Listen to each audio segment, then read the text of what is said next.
All right, Big Bang. Welcome to the Portnoy Show with Eddie and Company, presented by High Noon. Dave, High Noon Summer. It's all summer. It's they're everywhere. Everyone's drinking High Noon. It's the best summer drink there is. It's the best drink there is, and it shows it. So if you're drinking High Noon, tag me, High Noon Diplomat.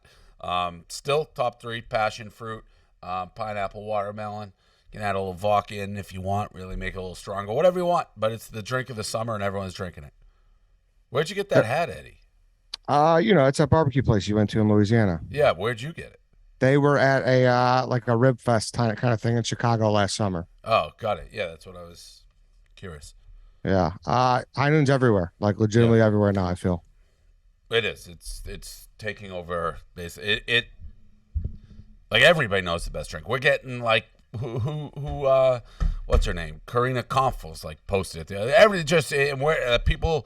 It's just the drink to drink. It's the best, and it's I don't want to say classier, but it is a little bit classier than a lot of the competitors because those are all like beer-based chemicals. It's a good, clean, real juice, real vodka. It's a drink of the summer, period. I'm glad that we rep it. Monster weekend too, 4th of July. So if you're not stocking up, like I don't know what you're doing. Yep. All right, so we're gonna lead the show off here with Barstool Idol contestant Chris Klemmer, and then Kirk Minihane will join him after. Oh, Klemmer's on this thing? Yeah, so Klemmer's first. Shit. He doesn't know about Kirk, so let's talk to Kirk. Kirk is on it too? Yeah, so we'll talk to Klemmer first, and then we'll bring Kirk in. I gotta get some glasses. What a sight. Klemmer, can you hear us? I can. Can you guys hear me? Yeah. What's up, Chris? Hey, Dave. How you doing? Good. So where do you live, Chris? I live in Newmarket, New Hampshire, but I'm currently in Utah. What are you doing there? My wife had a business trip, and after I lost Barstool Idol, I decided to tag along. Got it. So I didn't know you're married. Any kids? Nope, no kids. Okay.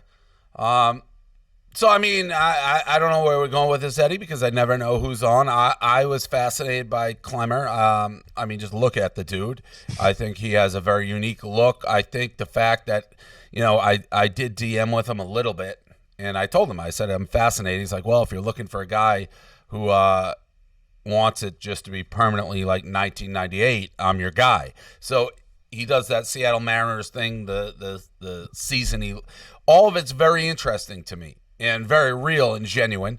I'm all positives. Like I reached out and got, I started getting some opinions on him because when I truly look for, people think I just want fat guys. No.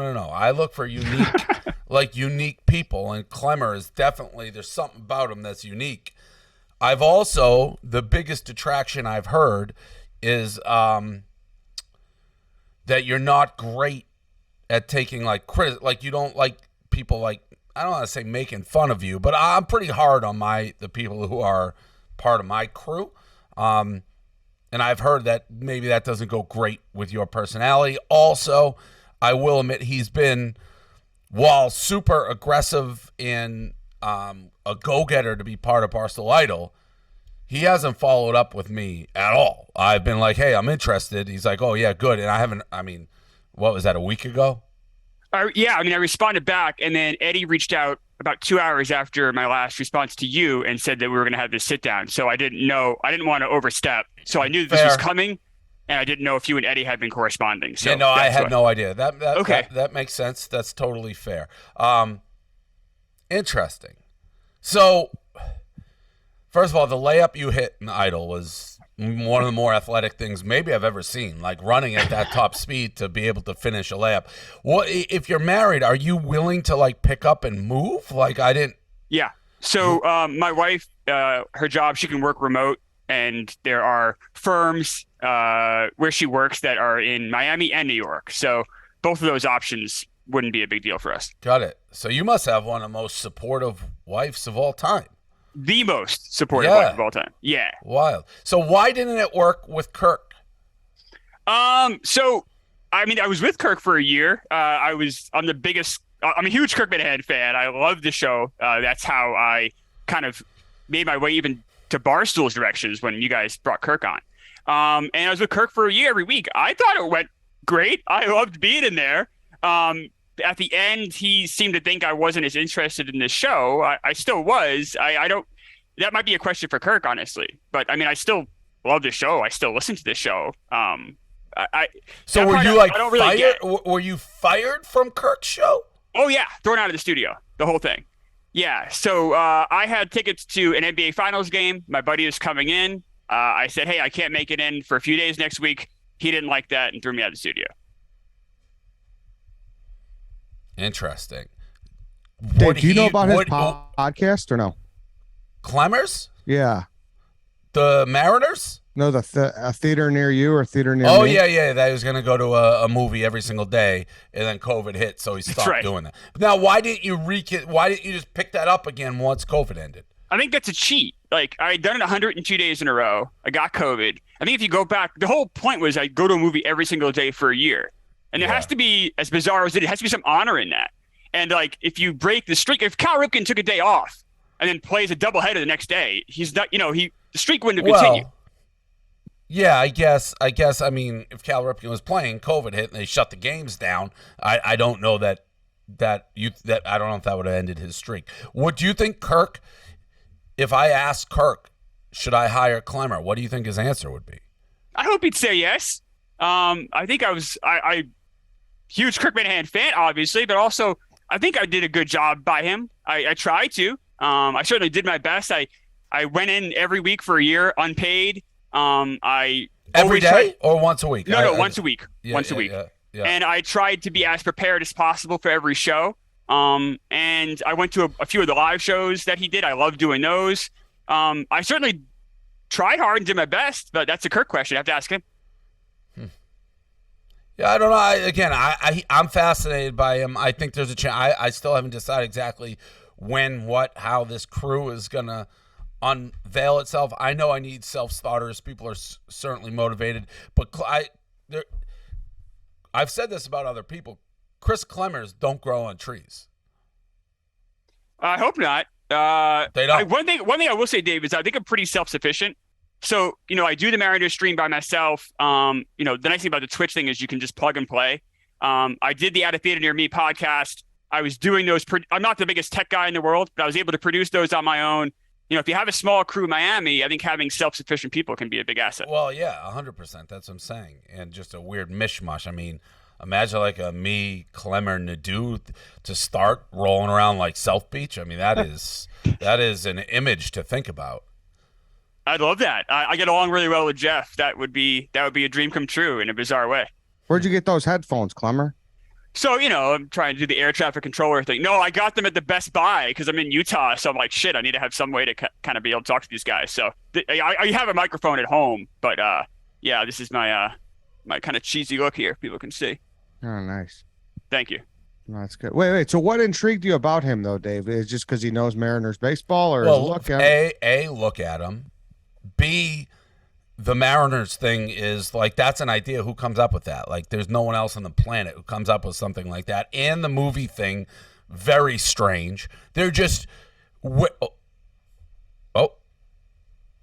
they're just very strange ideas. They're ideas that when you come up with an idea that I won't come up with in a million years, and you stick to it and you do it, and then you combine his look, it's something. All right, so I think now we are joined by Kirk Minihane. He's just popped in. Kirk, welcome to the show. Hey, can you guys hear me all right or no? Yes. Howdy, Kirk. Okay. Hey, Chris. No, I was just looking out there, Dave. I don't know. You probably can't see. I'm my son's baseball tournament, and across the street's a hospital, and there's new babies are being wheeled outside, and it's just nice to see a celebration of life and babies being born. And I know you agree with me that the Lord Jesus Christ, that's what we're here for, to give birth to children, right, Dave? Absolutely, Kirk. Good. Okay, just want to make sure. Nice and light. Keep it nice and light. Yes. How about like, real quick, because I know we're talking about Klemmer. These like guys like the Bonginos of the world, like, can these guys fucking lighten up at all? Like, is there any like, do they understand at all? Like, you know who I saw? Your old buddy there, Callahan. Jerry. Yeah, well, he's waving his arms. Man, Shane screams at cloud. Yes. I don't know. But I guess not surprising, really, to be honest. No, but go ahead. Yeah, it's just weird that they're with you until there's, by you I mean anybody who is even centrist in thinking, until the one issue comes up, and then they abandon it Totally. And that's where that's where the parties, well, whatever. I'm not going to, we're here to talk about way more important things than abortion. We're here to talk about somebody who, frankly, 40 years ago should have been aborted, Chris Klemmer. Thank you. Just what I want to hear, Kirk. Appreciate it. So, yeah, and Klemmer, I reached out. So I was in high-level conversations with Kirk about you pretty much the entire time. And, like, why is he with you? What's going on? And, I mean, I'm sure Kirk has said, again, I asked you before Kirk came on, I said, what do you think Kirk said about you? And you were sort of right. He has the same vibe on you, I think, that I do, that you're a strange, interesting person that you can't really put your finger on, but also, what are you going to do, right? Did I sum that up, sort of, right? Are you speaking to me, Dave? Yeah. Yes. Yeah. Well, so I think, we were texting back and forth, and I've been supportive. Although we've had some fun, and Justin came in and made fun of him during the show. If Chris wants to work at Barstool, then that's great. What I said to you was, he would say to me sometimes on the show, or I feel like, I want a full-time job, and it's like, well, what are you doing other than coming in for 2 hours a week? You got to do more than that. And I said to you, if Chris has a good answer to you, which is basically what will you do full time, then you should hire him without question. Absolutely. Yeah. And I think Kirk has a similar vibe to me. Like, you just know when somebody's different, positive, negatively, whatever it may be. And I think most people are encountering Chris like he's different, which is hard to find, by the way. Absolutely. No, I don't find him particularly talented. Like, if you're looking for talent, I'd probably go somewhere else. But you can't teach bizarre. Like, is Frank the Tank talented? Like, talented? Probably not. But what you can do around him, like, Frank the Tank's a big Mets fan, right? Huge Mets fan. So is Chris. The idea of Frank the Tank and Chris going to Mets games together, to me, is funny on its own. Just that's a funny image. I don't know. Yeah, and I said this about Chris as well. I don't want to talk. We're like talking like he's not here, but I was trying to figure out. And the number one thing I saw, the drawback is, like, Chris doesn't know that he's different or weird or strange. But then a comment below it said, well, none of the great weirdos do. That's what makes them great. And I think there is truth to that fact. If you're totally self-aware in your strangeness, well, then you're not that strange. Like, Tommy Smokes is aware of his weirdness. He plays it off well. I like guys who are just straight weird. Sure, but like a Rico, for example, is a perfect example. Correct. But you got to be able to then. My only thing with Chris is when he's asked to do things where he's going to purposely look stupid, will he play along with it, or will he act like he's better than? I just did a rap like last week. I mean, I'll do. Yeah, but that wasn't like crazy. I mean, like, Chris has a bitchy face on now. Like, he's half a bitch, Dave. That's my only issue with Chris. I like him. I'm supporting him. I want him to get the job. I think it's a mistake to hire him. Oh, that changed. And that is no, I'm kidding. I'm kidding. No, you should hire him. That is the one thing, though. The rap, by the way, you came across well in. Like, right. That's not. There is an element of the vibe Nate Dogg, which is like Nate has tried to kill the best content he's ever been in because he doesn't like the way he comes across. Like that video of him and Smitty in Vegas, which is one of my all-time absolute favorite videos ever done. He didn't know he was being filmed, and he tried to not let it come out because he didn't like the way it portrayed him. That's a problem when you want to be a content guy, and Nate has shuffled over to writing blogs and in the world's worst poker podcast. Right. Well, I think Chris is like, he's funny, he's quirky, he's weird, he's odd. He did a lot of great things on my show. I had a great time with him. It didn't end well, but that's, probably sometimes things don't end well with me. Might be my fault occasionally, not often, but occasionally. Wow. I know, occasionally. Holy. But that's right up Chris, there when I got Trump to say he sometimes regretted his tweets. That's true. I saw you take a victory lap on some pot. You are very proud of yourself about that this week. I'm very proud about anything that I deem as successful on my behalf. Yes. Good. Well done. My thing with Chris is you have to know, and using Frank as an example again, you are not better than Frank the Tank. You are not worse than Frank the Tank. You are exactly Frank the Tank in terms of like weirdness and quirkiness. You're not better than. That's it. As long as he knows that, I think people are gonna like him there. I think he's actually gonna do pretty well. I think he's gonna do better with you than he did with me because he's gonna have more to do. So, Chris, do you take that as an insult when he just said you're Frank the Tank? No, not really. I mean, no, I actually, some of the things. So I sent the email out to Big Cat a few weeks ago, and suggesting some of the things I could hopefully do. And like two of the things I had were things I was doing with Frank the Tank, going to Major League Baseball stadiums and reviewing them, and just doing just random Mets stuff with Frank. So if the fact that I'm saying in an email that we are kind of like partners in that, I think that would say that. And I by don't the think way, I'll let me say this about Frank the Tank. I think he has been the most surprising hire I've ever made. Like he's been far more successful, creates content on his own 24/7. I didn't see that coming, and actually is far more like self-aware, I think, than people give him credit for. Probably true. Probably true. So, yeah, this has been a good interview for you, Klemmer. I there's something about you that I can't put my finger on. All right, let's cut the bullshit. Let's cut. I'm for some reason I'm here. I don't know why. Let's cut the bullshit right now. I know why. Why? Because you Klemmer was on your podcast. Okay, but I'm saying what's additive to this, I don't know. What I would say is right now, are you going to offer him a job? Yes or no? I'm leaning towards yes. So just do it. Let's do it. Let's do it right now. I'm here. No. Why not? Well, I'm going to answer why not.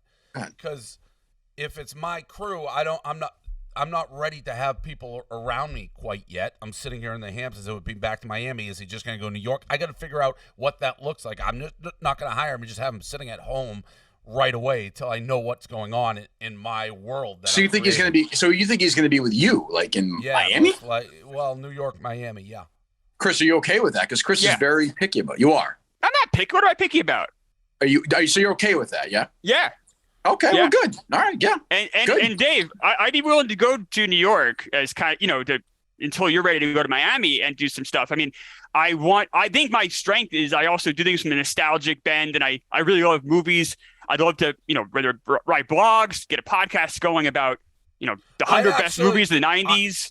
That was a big part as well of what opened my eyes, because your writing style, the blog that you wrote about, you got the Yellow Pages. The Yellow Pages was simple but very entertaining to me, in a style that we need more of. So that opened my eyes as well. That if someone can blog, that right there puts them pretty high above, because if nothing's going on, you can always blog. So, Kirk, would you be a little sour that he stole your toy, like your Sid? Yeah. Oh no, I'm not sour, Dave. No. My anger will be eventually moved toward Chris, who showed no ambition on my show and is now willing to go down to Miami and literally lick Dave's asshole and be a punching bag. But that's fine. I think if Kirk, when I asked him, said no, I hate him, don't hire him. Dave, trust me, Chris will never remember that, and nobody will ever. It's what an asshole I am, and don't worry, believe me, I know this is going to work out. Chris, July 16th, buddy, you've got an open night. Don't worry about it. Knock yourself out. No. Enjoy your night. Oh, come on, that's bullshit. You know that. I love KMS. And no. It's fine. Good, Chris. Good luck. You used us. Well done. For a fact. Well done. I got tires on my back. No big deal. That's fine. You're trying to get a job. I'm happy for you. Dave's the best boss I've ever had. He wants babies to be killed, but that's fine. That's his own issue. That's not my issue. But no, I think he'll do well for Dave. I think that's a good move for Dave. Bad for us, good for Dave. If it's good for me, it should be good for you. It should be good for everybody. No, I agree. But I think the Minna fans will say this guy showed 0.0 ambition for us for a year and is now willing to move to, and that's okay. That's okay. Do I take things personally? Would you take him back, Kirk, or no? Absolutely not. What's that? Would you take him back or no? No, Eddie, I would rather move into Bob Murchison's house than have Chris Klemmer on my show for 30 seconds. That will never happen. Hell, Chris, don't laugh. All right. Well, there it is. I think there's a future. I think there is a future. I'm starting to get a vision. I mean, just the imagery of walking down South Beach with Klemmer on my left and Nadeau on my right. There's something about that it's captivating to me. It really is. Yeah, those are the two guys you should have won instead of the Drips that won that Idol thing. Yeah. No, I don't agree with that. This writer, John Rich, is a spectacular writer. That was a good blog. That actually was a good blog. The Bateman one was a good blog. I'll be fair. But I mean, the whole Barstool Idol was. No, I disagree.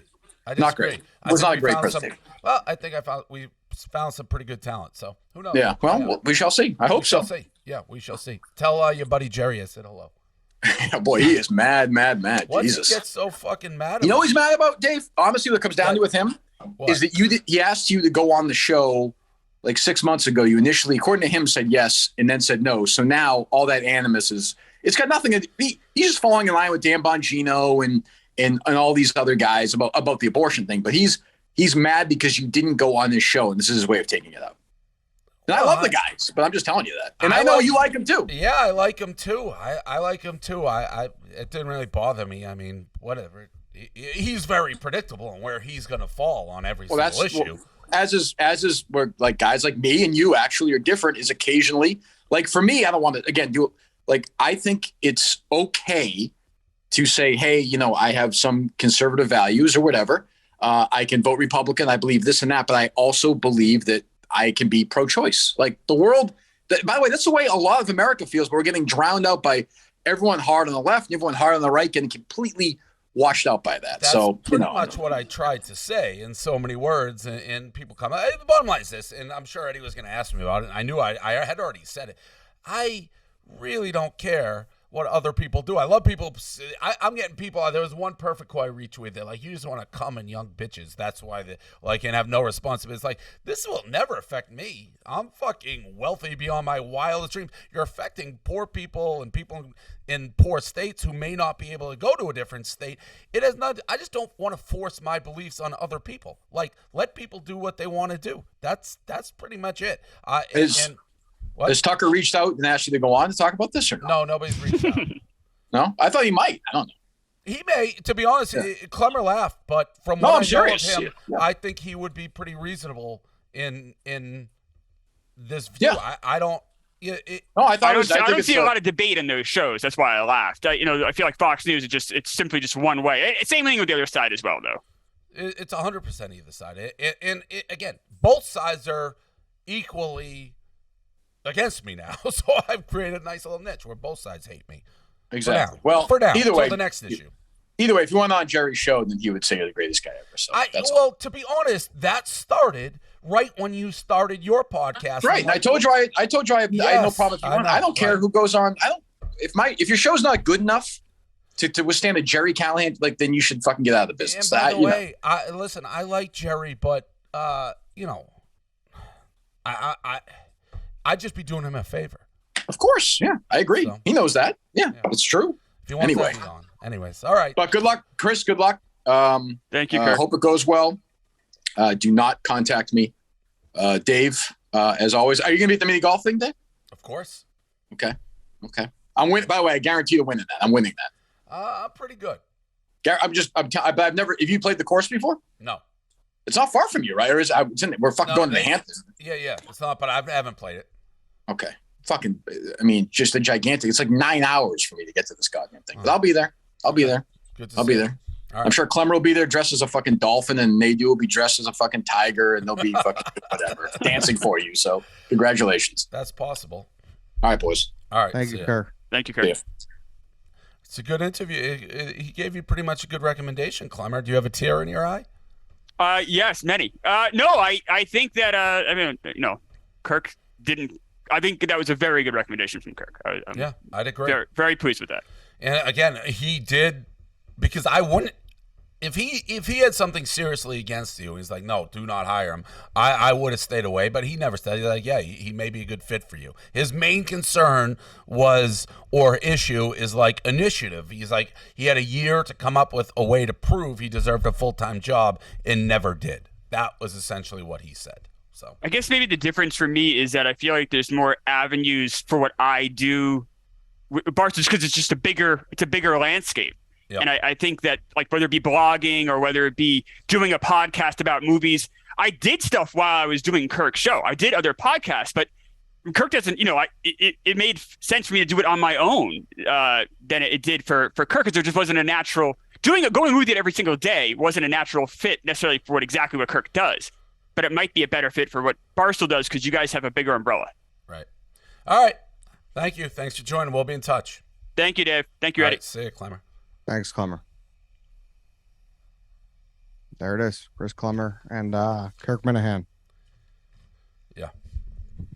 I think there's a chance. I got to figure out what I'm doing in my life. I don't want to bring people into my circle that just creates people creating headaches for me. And I don't mean that for Klemmer or Nadu or anybody, but like if I want to sit around and not work for a day, I can no longer do that. Like, I'm fucking 20 years into this, and I don't know how much I want to restart.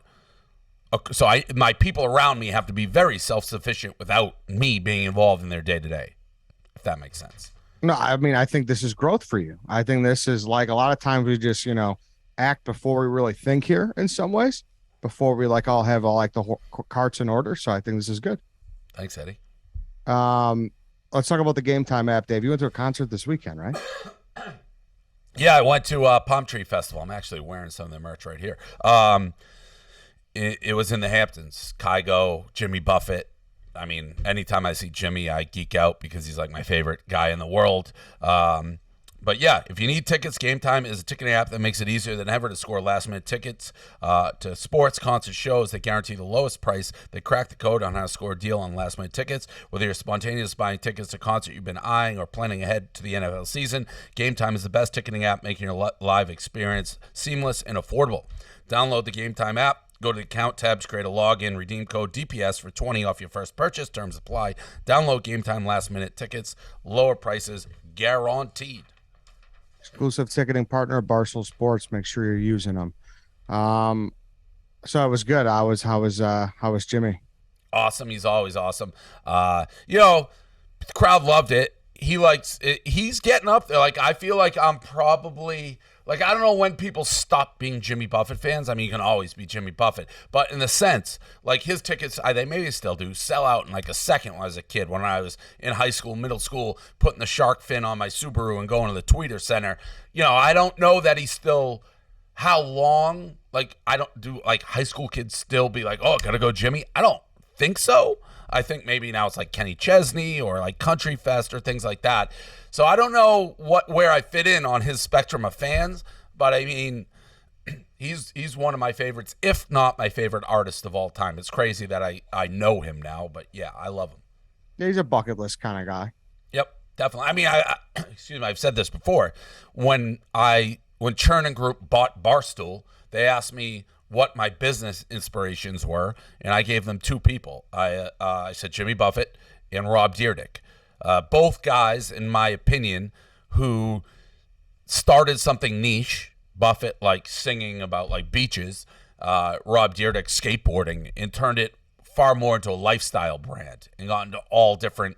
I think Barstool's sort of done that to a degree. So, were you able to ever have a conversation with Dyrdek? No, I've never met Rob Dyrdek. Never talked to him. Never met him. Nothing. I don't even know if he knows. Yeah. I assume at this point he knows what Barstool is, or how could he not? He's had Jenna Marbles on his show, I think, but who knows? And ridiculousness, that's what they do. They show videos, and we post every video. We were ridiculousness before ridiculousness was ridiculousness.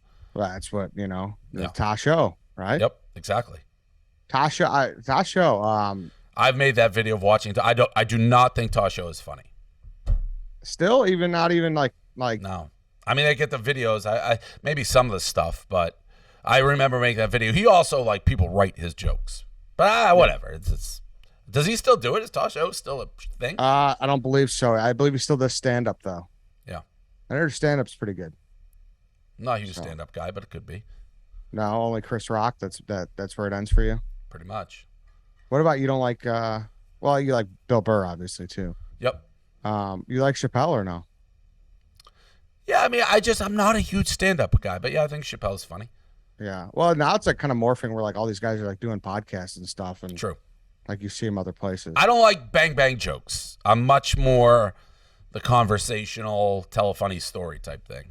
Yeah, you like to. I mean, you just said it. The whole first half of the show, you like guys like Nadu and Klemmer, who it's the absurdity of the situation, the absurdity Correct. of this human is funny. Yes. Yeah. No. Okay. Yeah. I mean, I hear you. Do you guys do anything else on that we went into with Kirk? Anything else in that whole road? No, I mean, listen, I knew obviously it went pretty viral.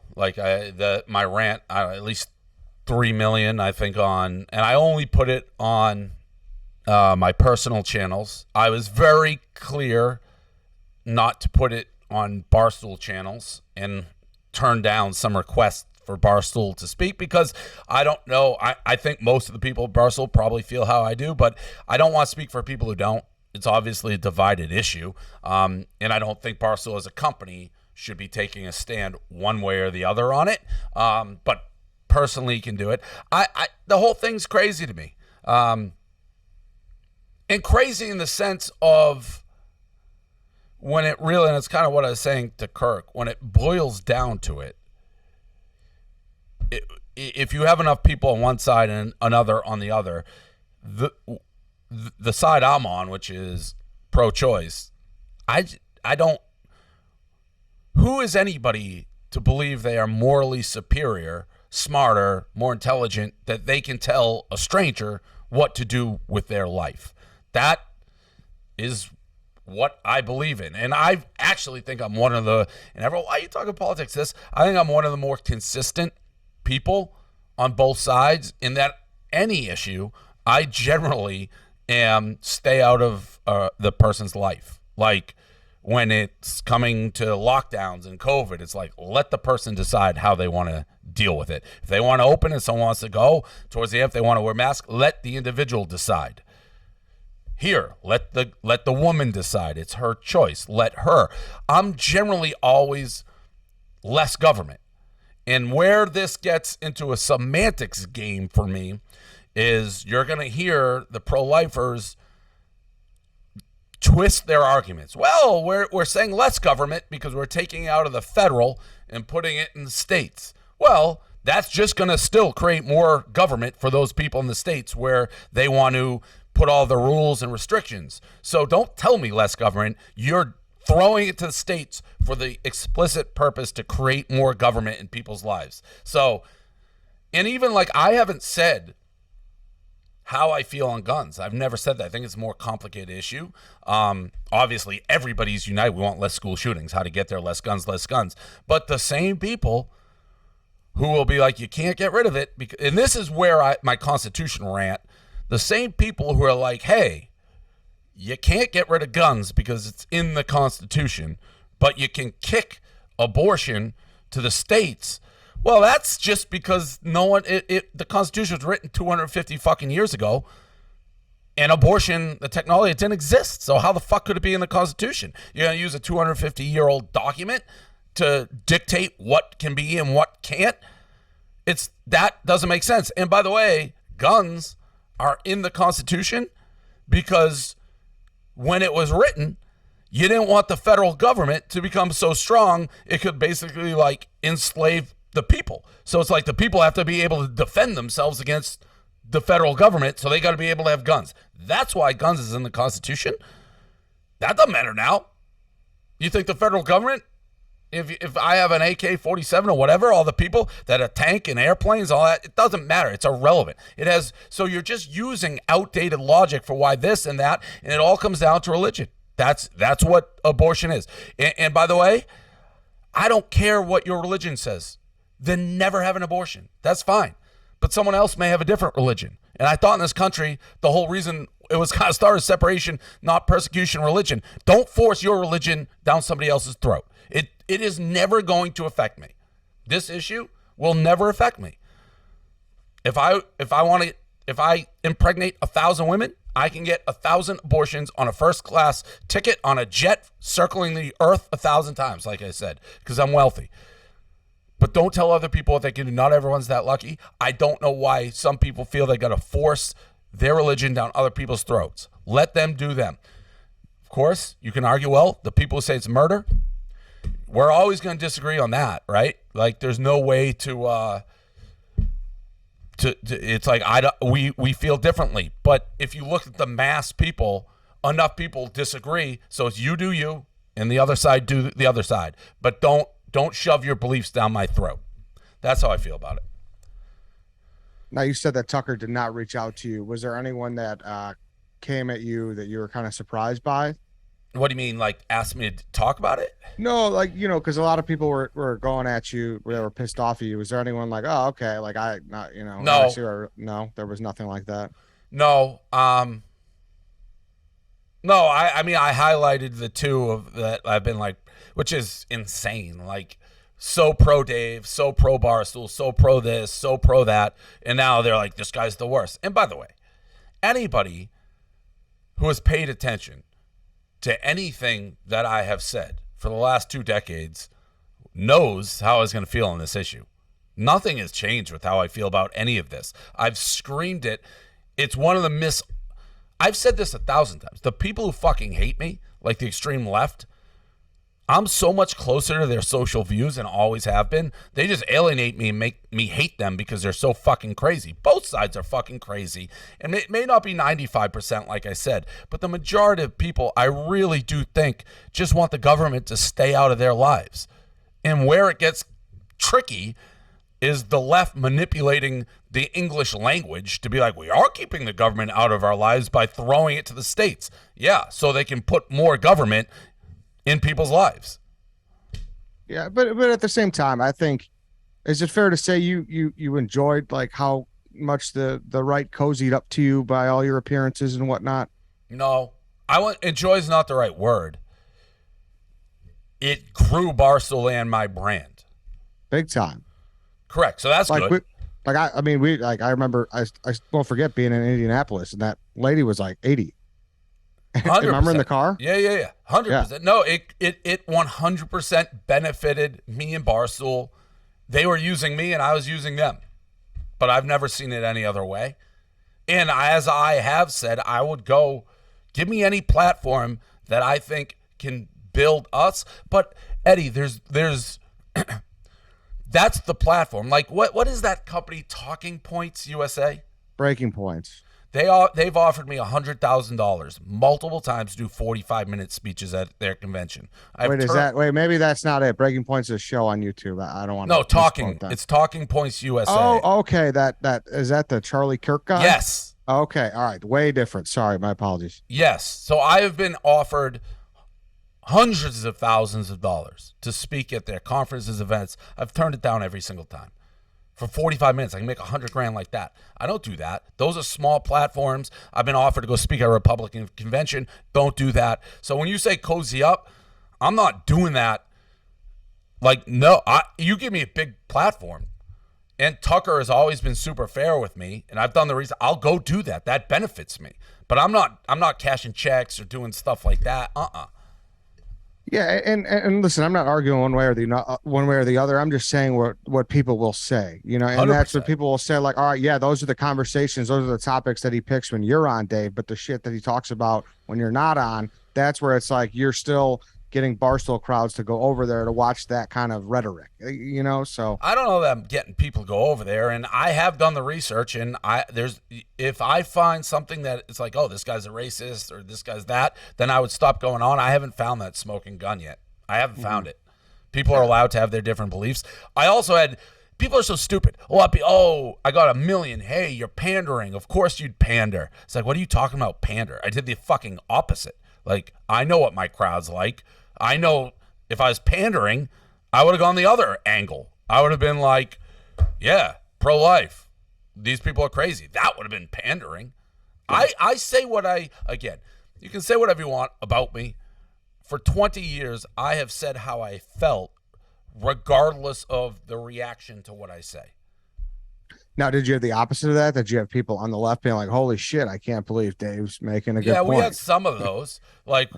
Of all people, it's bad when Dave says this. But again, those people just aren't paying attention to what we do. It's like that I remember, I think it was the New York magazine was doing a story on PMT. And they came into Barstool. It was all about PMT. They didn't know as much. They knew about us. And as the story developed, it became more of a Barstool story. In this reporter was somebody who you would think typically, theoretically, hates me, hates us, liberal, kind of wokey. And I remember a quote he had in there, and he's like, I'm asking all my Northeast friends and stuff if they like Dave and Barstool, and I'm shocked that a lot of them are like, yeah, we do like him. And he's like, how? Why? It's like, well, we've been reading him for 10 years. We're not just reading clippings and headlines, and we've actually followed him and know what he is. So again, anybody who really has followed me should not have been remotely surprised by anything I've said. I'm pretty fucking consistent. Yeah, and that's just everything with Barstool, to be honest, right? Totally. Like since the beginning. Mm-hmm. But I mean, speaking of using, I mean that the Goodell at Congress was and that guy probably was slamming his fist because I think he's on the extreme other side from what I've gathered. People always say I repost. I don't know who the fuck that guy is until he mentioned me about Goodell. By the way, it overshadowed the fact he should be in prison. You can just go lie to Congress? No, I almost was like, he almost acted like he didn't understand the question. And then he lied. Yeah, that was bizarre. Lock him up. That's bizarre. lying. I mean, how can you get away with that? He made a mockery of the U.S. Congress. That's a flat-out lie. You don't know who I am? What are you talking about? Of course you do. I wonder if anything's going to come of that. No, they don't give a fuck. No. I mean, this guy, Dan Snyder, they're trying to get him to, like, talk and testify. They can't get him. He just refused service of a subpoena. He's like one of the more wild guys, like, going. Snyder? Yes. Yeah, he is. Right? Like, what does this guy have on that they protected him so much? I think the only thing I can think is it opens Pandora's box. Like, okay, Snyder's going down. Who knows what Snyder knows? Like, who knows what info he has on other owners? Mm-hmm. It's the good old boys club, and you open that door, who knows who's walking through it? That's the only thing I can imagine. Have you ever gotten a taste of that? Now that you're wealthy, like you said, where you see some of these guys in action? No. That's like, I mean, like being at a meeting with the NFL owners is probably one of the most interesting things ever.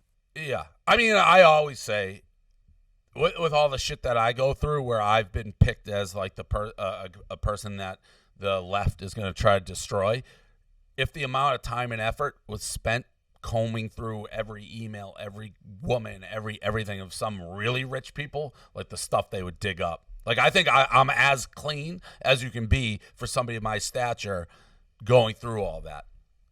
I mean, I'm sure, but they just have the power to make it go away. Squash it. Yeah. Yeah. Like it's the dark web of that shit is so interesting to me. So I don't know. We'll see what I do. Like you said, I doubt anything happens, but it just, like that guy definitely saw the Whitney video. I was like, oh, look at the reaction he got. Like, I need to, whatever.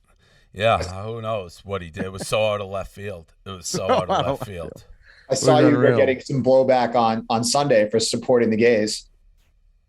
Well, it was a 1-2 punch. Like, I just did that speech, and then we got the gays out there, a team gay ball in there, the truck, and we got everyone dressed up, and the gay parade. So it really was quite the 1-2 punch. And I was planning on going. I didn't not go because of that. The Kygo concert that Buffett was the night before. But I can't imagine people lost their minds. Oh, they would have lost. We lost Dave Portnoy. It was the best. There would have been One Bite shirts being burned on video. Oh, I started a little bit with all these nutty people who I always like breaking it down. So it's like, I can't believe you fooled me. You fuck. You're like woke. And I just write back, I know you are, but what am I? They don't know what to do with that response. And then it's like they'll write back again. And they're like, I'm rubber, you're glue. Like little like childish stuff. There's no answer for that. It's like that Dan Bongino, whatever his name is. When I sent him that gif of Bill Murray, he lost his mind. He had no answer for it. Like it set him off an edge. Like he's like, you're embarrassed. You should be ashamed of yourself. I just did this gif. These guys don't know how to play on that level. He lost his mind. He went insane. When I say he did like 6 straight tweets, all based on the Bill Murray thing, which I've been doing for like 2 decades. Unbelievable, man. But yeah, that seemed like it was a success out and about at Pride Parade. Yeah. I want to go. I used to live around there. I mean, it's fucking wild. That parade is fucking wild. It's crazy. And I mean, speaking of combing through, how about we got your boy Kyrie Irving combing through some Barstool tweets. What he's such a piece of shit. Rabbit ears. Like, you do destroy teams. Period. End of story. I don't know. He's one of the all-time pieces of shit. Don't make money on me. What are you talking about, dude? I think Kyrie honestly thinks nobody should be allowed to make money, including the team he plays for, his sponsors. Anybody should be able to make money on him, period. But he still wants to get paid $100 million a year. I don't know, for being him. He's wild. That shirt went viral on Twitter. I don't know if you were following it, but a lot of people saying that it's racist that you made that shirt or that Barstool put that shirt out. How's that racist? I don't know. I think it's just we got an Asian guy. We got a white guy. We got a Russian. Well, that's Putin. Who's the others? Oh, Hitler, white guy. How's that racist? Those are just wackos. Like, people say my hatred of LeBron is racist. Like, what are you talking about? Yeah, he has a warped sense of. No, he's nuts. He's fucking nuts. Yeah, that was interesting though. I mean, you obviously know that he's aware now. I know. I know. He listen. I was very happy when I saw that. We have the King of the South joining us soon. Ooh, he made time for us. Yeah, he made time for us. He's on a plane right now. He had to push us back. Chris is on a plane too, so we did get bumped for plane rides. So the boys had to get back safe. But we'll do Inside Barstool. But before we do, Dave, let's talk about Roback. Yeah, Roback is an activewear brand, makes high quality. I've seen a lot, by the way, a lot of people wearing Robacks, way more. I feel like it's increased. I see them everywhere. Their little logo is very distinctive. It's the little dog. Roback activewear brand makes high quality hoodies, polos, tees. Hands down, best fit, best feel, soft and stretchy, perfect for any activity, any reason. Designed to transition seamlessly from one activity to the next, whether it be golf, tennis, traveling, or just to keep it from becoming chilly. Comes in fun prints, classic colors, breathable and quick drying. All pieces are made with moisture-wicking fabric technology, tagless so they never itch. Use the code Eddie, that's your name, Eddie on Roback.com for 20% off with your first order. That's spelled Roback, RHOBACK.com. That's 20% off all polos, Q-zips, hoodies, and tees with the code Eddie. Yeah, like Dave said, I can't say enough good things about the hoodies. They're super soft and stretchy. And the golf polo, it's golf season, so go get it. EDDIE, 20% off.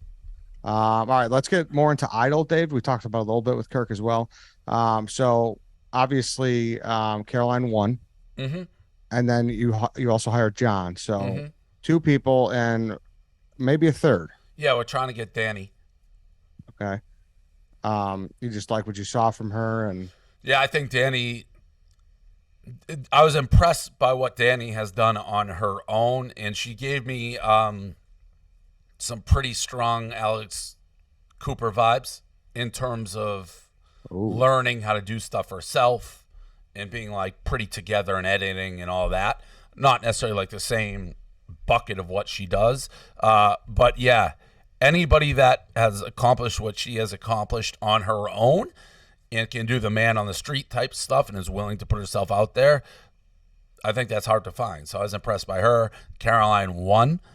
Francis Ellis vibes to me, as I said. And then John Rich is a spectacular writer. He's not good. He's great. Mm-hmm. And what did you think of the week in general? Was that always planned for you to come the last day? Pretty much, yeah. Yeah. So you disagree with Kirk, because Kirk I talked to Gaz earlier and he said a little bit when he was on, but he was pretty much against all the new hires. Yeah, it's crazy. Mm-hmm. And, first of all, you don't know how hires will turn out. I know John Rich is a success. He writes too good not to be a success. The other two, we'll see. But do you think, again, I hate going always back, but do you think if Alex Cooper was in Barstool Idol, Kirk would have been like, oh, she's a success? No fucking chance. Everyone hated her. KFC came in my office and said it was a mistake hiring her. Like, you don't know till you know. I don't think a lot of people, I mean, that's a good question, I guess. How many people do you think you would excel in that situation at Barstool and go in there and win that? Hard. I said that during the thing. I don't know that I would have hired myself if I'm in that. The only way I would have been noticed was writing. I'm not like a shtick guy. Are there anyone you think that would? I think like a Joey Camasta would probably shine bright. Yeah, he'd be very good. I mean, would Kirk do well in a situation like that? No, Kirk. Roan would do strong, obviously. Yeah, Roan would. Yep. I mean, maybe like Dan, man on the street. Like I can go do a man on the street. Caleb, I think, would probably man on the street. I don't know. It's hard. It's hard to say. Yeah, it's tough, man. It's tough. And what about Nadu? What's Nadu's? I thought it was story? his best week. Honestly, I thought it was his best week. I thought he did very well, and it's reopened my eyes to Nadu. Nadu crew rise up. And this seems very genuine. This doesn't seem like just something you're saying to get a rise out of a different employee. I'm not. Yeah.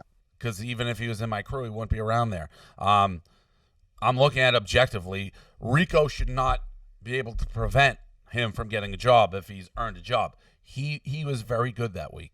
He really was. That clip, and again, he's the perfect guy of lack of self-awareness, I think. Like that basketball clip when he threw it off like the corner of the top of the backboard and he shook it off. He's like, I gotta just shake it out. As if he took a couple more shots, he was gonna drop 50 on somebody. Like, oh yeah, no, I just that gonna loosen up and I'm gonna be fucking MJ. You got to be careful saying the lack of self-awareness. That's how him and White Sox Dave got into a scuffle. I'm dying to see that video. A robbery off. Yeah.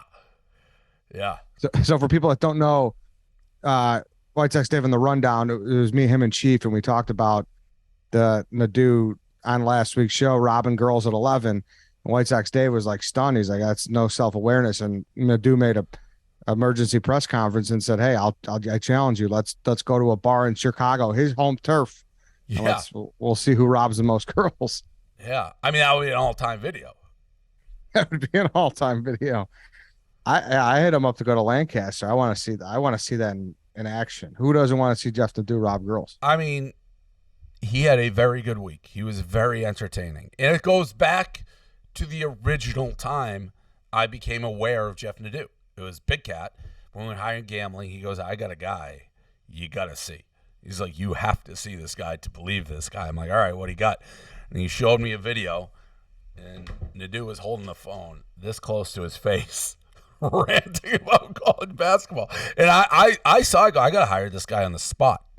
Like, I know when I see it, and he had it. I mean, the camera was here.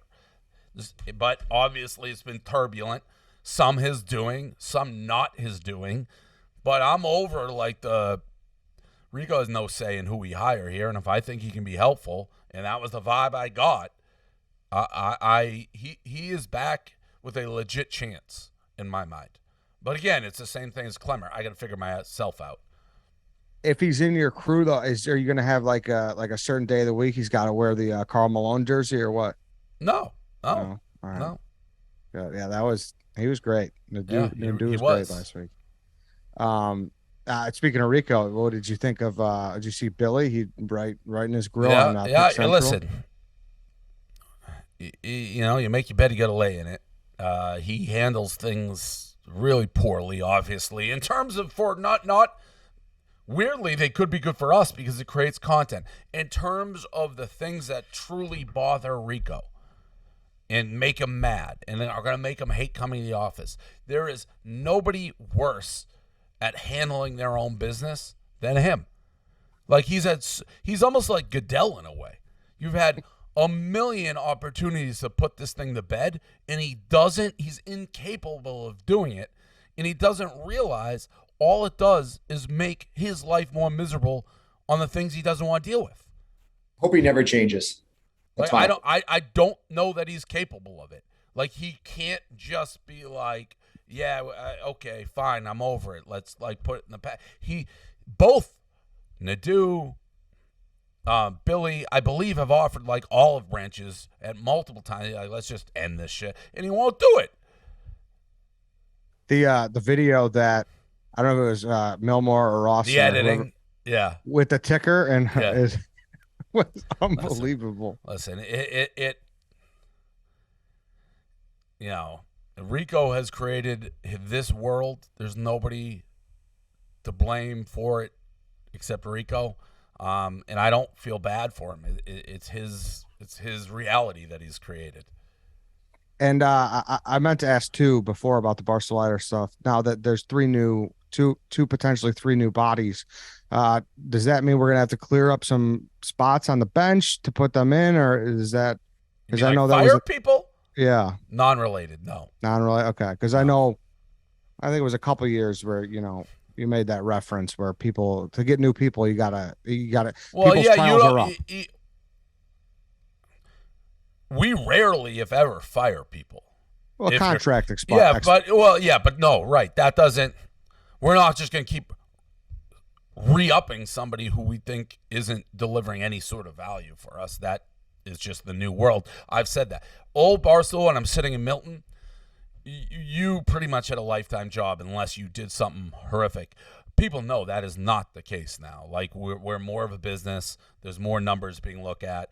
If you sign a contract and at the end of that contract we deem you've added nothing, we will have to let you go or not re-sign you. And obviously there's a lot of factors, including how much somebody makes. The more you make, the more you got to deliver. If you're a low salary human and you don't deliver a lot, but you're good for just being there, you can get away with a lot more. Mm-hmm. I think that's important, what you just said. Yeah, I've always said that. I don't know how it happens as much, but people used to rail, and not as much, but there was a time when everyone would go after Glenny Balls a couple of years ago. It was like, Glenny Balls is barely making enough fucking money to put food on his table. Like, what do you care? He's not affecting anybody else, and he's just a good, happy guy to have around. That I'm going years in the past here, but that always matters how we look at people. That's no different than any sports team. If a guy's making minimum wage, but everyone likes him, he's a good team guy, good locker room guy, you're probably going to keep that person. No, it's Scalabrini, right? Yeah, to a degree. Although I think he made a decent amount in Chicago, but who knows? He got a big deal. But at the end, he hung out for a while, and he was good. But an example like that. Speaking of deals, though, I saw PFT got renewed. He did. How was that negotiation? So he has an agent. I think it was good. That's PFT wants to be here. And I do believe for most of our talent, like the Jared, PFT, whoever it may be, we are their first choice. There is no better place for a content creator than here. We gave him what I would say is a very competitive offer. He's earned it. And I'm happy. With the exchange, he texted me. He's like, so happy to be here. I never want to go anywhere else. Thank you. And my response is, you've earned it. I'm glad we could keep you. So, yeah, I'm obviously he's a valuable commodity, and I think we treated him that way in the negotiations. During his announcement on, I believe on PMT, he said it took a while. Is there a reason why? Was there an agent issue? Was there a pen issue? I'm not intimately involved in the day-to-day. My involvement in a PFT contract or Jared or somebody is here's our top price, what I think we can do. If this is it, we should do it. And for the most part, I think that sets the stage for the negotiation. Then within it, there's a lot of tiny points. His agent, I think he knows it, not my favorite dude of all time. Probably wouldn't trust him as far as I could bowl him. But he does the agent thing where it's every little point's back and forth, this and that. So I think that's what took a long time, just getting both sides. No different. It's real contract negotiations. But I'm not involved in those a lot. What's your, how'd you have a bad dealing? Well, I don't like agents in general. Yeah. By nature of them, I think they're a little bit slimy, a little bit. And I have my own, and again, I'm not saying anything that PFT doesn't know. I have my own thoughts that I'll keep to myself about some of the things he's done in the past. But he's been very good for PFT. And what was the, was there a major difference between Jared's and PFT's, or? Well, what would you think? Yeah, I'm just saying more about the negotiation. If there was there. Again, I'm not in the day-to-day. I am in this. Here's the price that I think we can do for PFT versus Jared. Both, obviously, I wanted them both back. Anybody rationally looking at anything, PFT is part of the biggest sports podcast in the world, basically. It's much easier for us to be like, well, we know this, we know what we sell, we know all this. So we're able to allocate more funds. Mm-hmm. All right. Moving on here down the list, Stephen Shea and Tom Brady, they continue to bond over TB12 products. Yeah. Whatever. Listen, I like Tom Brady. He's obviously Super Bowls. He's a little annoying on social media, no? Oh, you don't like his social presence, huh? I mean, it's not him. No, it's probably fucking Bonner.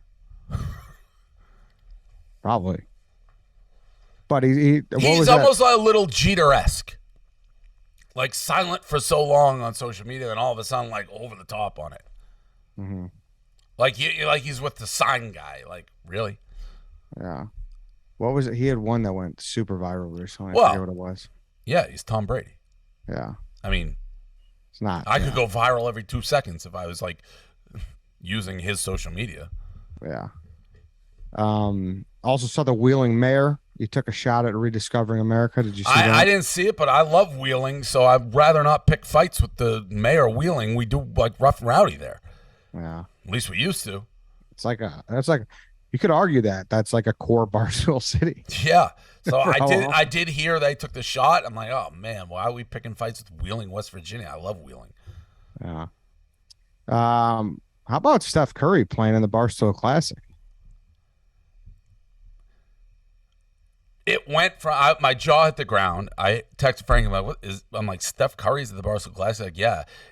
And then it's because I guess a buddy of his that he played with at Davidson's a big stoolie. And then I thought, it's Steph Curry. But I mean, maybe slightly over the top our social media. Like, I mean, we couldn't go 45 seconds without a Steph Curry at the Classic. We get it. He's at the Classic. Like, I almost was starting to feel bad for Steph Curry. I was picturing him, like, walking around playing 18, and he can't do anything without a camera in his face trying to get, like, I get it, Steph Curry. Probably the most relevant, like, athlete right now in the United States, right? I mean, coming off that title. Oh, yeah.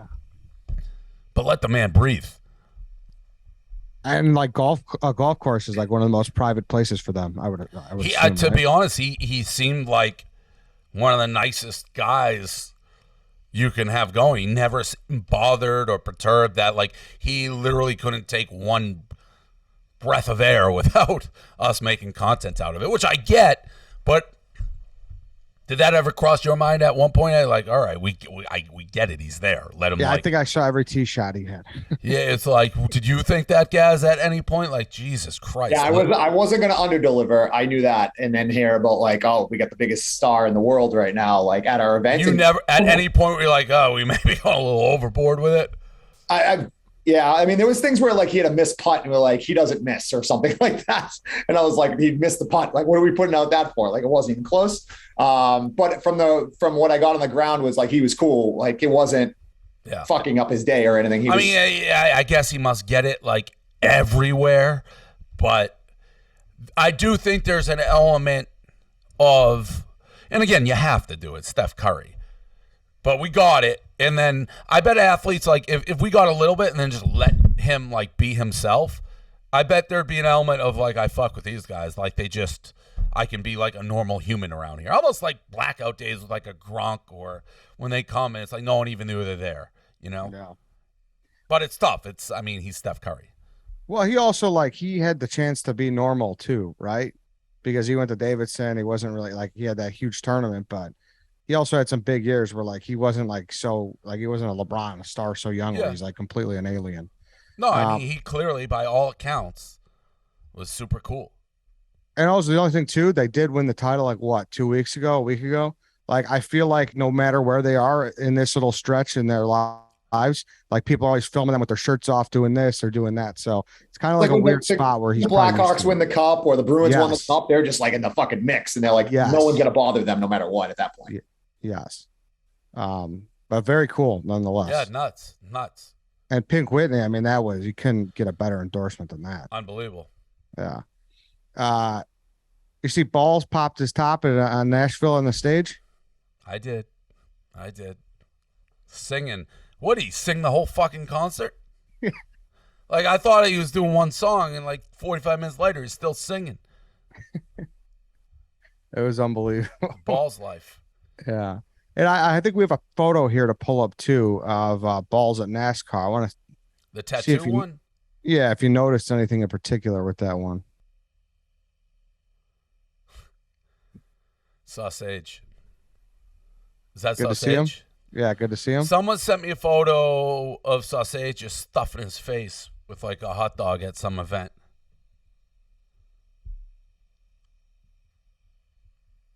Oh, I thought you were pulling. No, I was looking for it. Nobody has a better life than Sausage. Maybe Glenny. Yeah, I guess. I mean, I wouldn't want to be on stage singing, you know? So it's like Sausage just throws him on stage and stuffs his face at the buffet. So I take it, Kareem, the King of the South will not be joining us. He said he's deplaning like 10 minutes ago, so he said just give him a couple minutes. Okay. Because my last topic here, Dave, is Barstool America versus America is back. Tune on the Barstool YouTube tonight and every night. Well, obviously the Mintzy and Chris having the time of their life, the duo that I don't think there's just such a pure upbeat crew. They are baseball to me. Like, they got to go to Little League World Series. They just got to go, just grow the game wherever they are. Just two positive guys, two wild and crazy positive guys. I mean, they're the guys you see on a bench at the Park District, and it's like, what are you guys doing? It's just we love watching ball. Yeah, just love baseball. Just love baseball. Just love watching ball. There he is. How we doing, boys? There he is, the national champion, Mintzy. Congrats. I'm never going to get over it, Dave. Just being an Ole Miss fan, like as a Boston sports fan, y'all have won literally 1 million titles. This is the first one in the 3 major sports since like the 60s. I think the last time Ole Miss won one was literally before black people could play football in one of the 3 major sports. And so, I mean, that was the most – I'm going to say it. I think that was the most special week of my entire life, just seeing all my friends that I'm so close with just so happy. I mean, just seeing that kind of joy. And just how you said it, I loved how you embraced how rowdy our fan base was. I mean, we had 30,000. I mean, the place seats 25,000. I mean, at least 20K were Ole Miss fans every night. It's after those 3 home runs, it literally sounded like an SEC football game. It was so rowdy in there, and I'm never going to forget it. I mean, I just can't believe it. Yeah, I mean, it is amazing to see the crowds the last 2 years, really, with Mississippi State. And obviously, just one of those. When you look back at things that happen at Barstool, it's like, whoa, I can't believe that actually happened. Just the fact that us, for the most part, Northern brand hires like 2 Mississippi guys, 1 Mississippi State, 1 Mississippi, neither of which have had any lick of real big-time success for decades. And then you get Mississippi State winning it and Brand Walker, only to have his legs chopped out from underneath him less than a year later with Mintzy. It is surreal to think that. Like, it is surreal. Yeah, and the best part is the Mississippi State stuff. Baseball was the one thing that could hold over Ole Miss because they've had a great program since the 80s. They made Omaha a ton of times but never won it till last year. And, man, Dave, Ole Miss has been good for over 20 years, and they've lost it. They were 1-6 in Super Regionals, which is the round before Omaha, until this year. And so they'd only made it to Omaha once, despite being a top 15, top 20 program literally the entire time. And the heartbreak that this fan base has dealt with and how jaded it's been. And then you think about this team, Dave, this team was 7-14 in the SEC with 3 weeks left in the regular season. They didn't think they were going to qualify for the SEC tournament when 12 of the 14 teams in the damn conference make it. And they won 6 in a row. When I went to LSU, they swept LSU for the first time in school history. That turned it around. And then, they lost their SEC tourney game the night I went off on the Whistler. And Ole Miss, I was 80% sure they were going to be first 4 out on the Memorial Day selection show. And I follow it close. They got the 64th bid, the very last bid, and they won the whole damn thing. I mean, that's a crazier story than fiction. You can't make this stuff up. And, we've sold a lot of merch with Tim Elko, the Ole Miss captain. That dude is instantly top 3 to 5 Ole Miss Rebels ever. He hit like 10 homers with a torn ACL last year. He's an incredible leader for the school. And he's just an awesome ambassador. And I don't know if I've ever really been happier for anyone. And our entire fan base, everybody thought Bianco, our coach, was getting fired after 22 years. If they don't get in the tournament, I think he's out. And they get the last bid and he wins the freaking national championship. And now they're going to build him a damn statue. Yeah. How the hell does this stuff happen? Unreal. And you've become the clear face. And obviously, I'm super close to it, so maybe there's other people that I'm not aware of. But the clear face of the Ole Miss Rebel fan base. Yeah, I mean, you've had a whole hell of a lot to do with that. There's no doubt about it. You gave me a just monster opportunity.